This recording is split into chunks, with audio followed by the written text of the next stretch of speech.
काय झालं?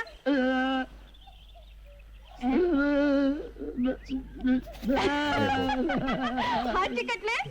मग काय करू? काढू? हे घे. दाब घातले रे एवढे?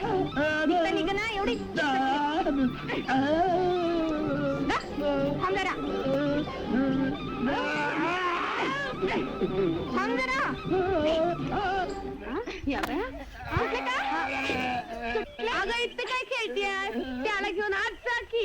मी खेळते आहे का? त्याचे हात चिकटले. ते सोडवते. थांब मी सोडवते. थांब मी सोडवते. थांब मी येते. मी सोडवते. थांब